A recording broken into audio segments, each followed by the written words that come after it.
Šiame video aš šnekėsiu apie Džono Radofo evoliucinę žaidėjų motyvacijos teorijos kompeticijos motyvaciją ir jos panaudojimą kuriant žaidimų siužetus. Džonas Radolfas teigia, kad žaidimuose kompeticija svarbiausia yra ne dėl to, kad mums patinka mušti kitus žmonės, bet dėl to, kad mums svarbu žinoti, kas yra specialistas, kas yra lyderis, į ką reikėtų lygiuotis ir į ką mes norime būti panašus.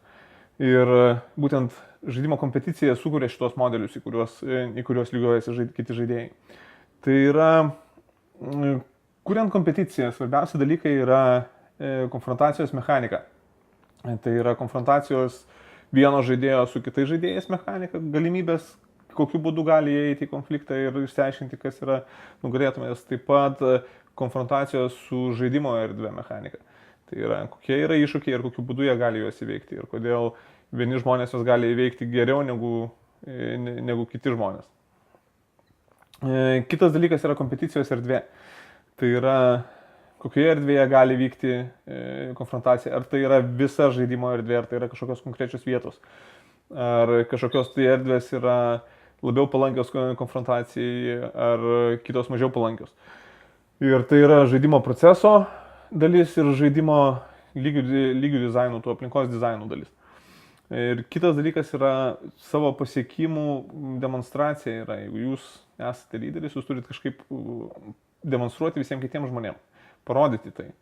Nes vienu atveju tai eina iš lūpų į lūpas, bet kadangi virtualioje erdvėje gali keli žmonės atrodyti taip pat, kaip atpažinti tą lyderį. Ir pasiekimų demonstracija yra vizualizacijos dalis ir interfeiso dizaino dalis.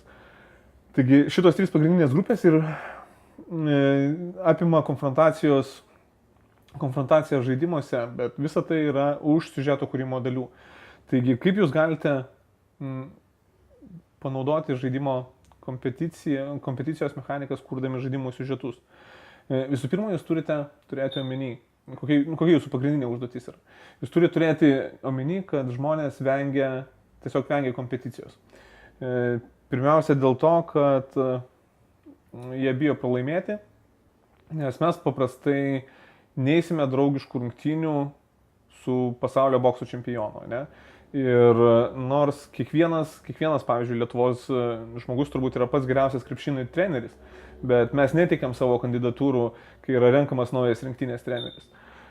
Arba nepulsime ginčytis, kiekvienas lietuvis taip pat yra didelis Lietuvos istorijos žinovas, bet mes nepulsim ginčytis su profesoriais Bumblausku ar Gudavičiumi, jeigu jie ten pateiks kažkokius tai savo teiginius. Taigi, jūsų kaip siužetų autoriaus pagrindinis uždavinys yra pateikti žaidimo konfrontaciją tokiu kampu, kad žaidėjams būtų svarbiau sudalyvauti toje kompeticijoje, o ne ją laimėti. Tai yra pagrindinis jūsų uždavinys yra parodyti, kad pats didžiausias iššūkis yra sudalyvauti kažkokiame tai konflikte. Ir pasiekti finišą yra antraeilis iššūkis. Taip pat jums reikia pateikti siužetus taip, kad žaidėjai jaustųsi prisidėję prie bendros pergalės, jeigu tai yra kolektyvinis kažkoks tai iššūkis. Net jeigu tai yra konfrontacija tarp dviejų žmonių, jūs galite sukurti siužetą, kuris daug tokių dvikovų sudėtų į vieną istoriją ir kiekviena pergalė, kiekvienas pralaimėjimas kažkokiu būdu padėtų jūsų frakcijai. Ir ketvirtas dalykas, jūs galite siužeto pagalba sukurti įspūdį, kad netgi pralaimėjimas yra tiesiog laikinas dalykas ir iš karto galima bandyti dar kartą dalyvauti toje kompeticijoje, kol jūs pasieksite pergalę. Ir net jeigu jūs niekada nepasiekėt pergalės, vien tik tai jūsų dalyvavimo skaičius jau yra svarbus bendram rezultatui kažkokiam, tai didesniam tikslui. Taigi, kautynėse svarbu parodyti, kad kiekvienas karys yra svarbus. Tai yra, jūs galite sukurti siužetą, kuriame tiesiog yra kvietimas į kovą. Ir žaidėjas gali net nežinoti, prieš ką jis kausis, gali nežinoti, ar laimės, ar pralaimės, bet vien tik jau tai, kad jisai atsiliepia į šitą kvietimą, jau tai yra pagrindinis laimėjimas. Jeigu jūsų žaidime apskritai nėra jokios konfrontacijos, pavyzdžiui, jūsų žaidimas gali būti konfrontacijos tarp žaidėjų mechanikos, jūsų žaidimas gali būti apie javų auginimą, kaip farmelis, kur jūs tiesiog vystote kažkokį tai ūkį. Galima sukurti siužetą, kuriame žaidėjų sąjungos rungiasi su kitais, kas užaugins didesnį derlių. Taip pat konfrontacijose gali būti skirtingi iššūkiai. Jūs galite, tai yra, žaidimo mechanika apibrėžia vieną konfrontacijos būdą, nes žmonės, pavyzdžiui, kaunasi tarpusai. Bet siužetai, kurie to žaidėjus privedė prie šitos konfrontacijos, gali kelti skirtingus tikslus. Pavyzdžiui, vienam žaidėjui galbūt reikia išsilaikyti tam tikrą kiekį, kitam žaidėjui galbūt reikia surinkti tam tikrą, vienam žaidėjui reikia išsilaikyti tam tikrą laiko kiekį, o kitam žaidėjui reikia surinkti tam tikrą pergalių kiekį ar tam tikrą taškų kiekį. Taip pat, jeigu jūs sukuriat siužetą, kuriame žaidėjas jaustųsi tiesiog prisidėjęs prie pergalės, gali turėti omeny tai, kad net pats blogiausias žaidėjas, kuris niekada negali prieš nieką kitą laimėti, ne, jūs turite patį blogiausią žaidėją serveryje, vien tik tais dalyvaudamas kažkokioje konfrontacijoje, jisai sunaudoja priešininko resursus. Kažkas turi jo veiklai teikti kažkokį tai dėmesį ir nugalėti tą patį lengviausiai nugalimą priešininką. Bet jūs galite sukurti siužetus, kuriame jisai, tas blogiausias žaidėjas, vien tik savo dalyvavimu gali prisidėti prie bendros pergalės ir gali pajusti savo indėlį. Kitas dalykas - pralaimėti mūšiai, o ne karas. Jūs siužetų pagalba kiekvieną pralaimėjimą galite pateikti kaip tiesiog mažą, didelės konfrontacijos epizodą, kuris visiškai nėra svarbus karo baigčiai. Kad kiekvienas pralaimėjimas yra tik tai pralaimėtas mūšis. O kas laimės karą, bus išaiškės tik tai ateityje.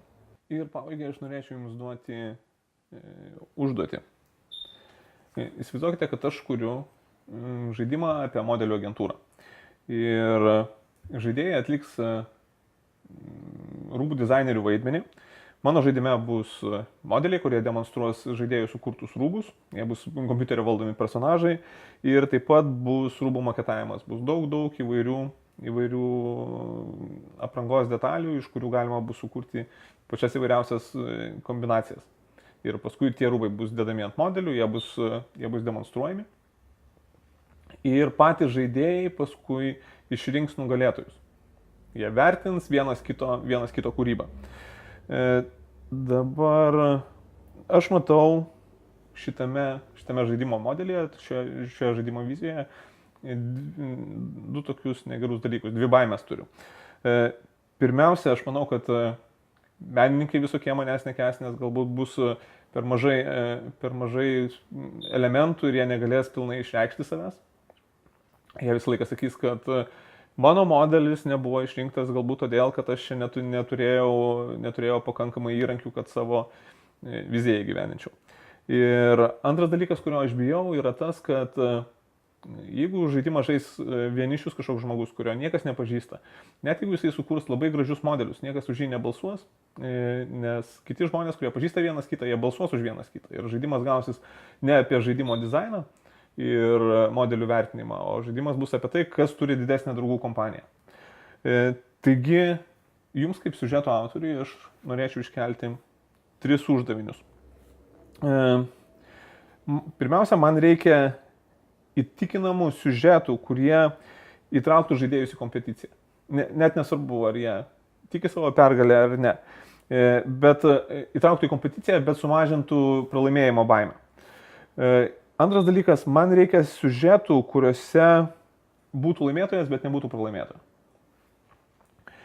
Ir man reikia siužetų, kuriame pralaimėjimą patyręs žaidėjas gautų naudos daugiau, negu būtų gavęs naudos, jeigu jisai būtų laimėjęs kažkokią tai rungtį. Taigi tokia būtų užduotis.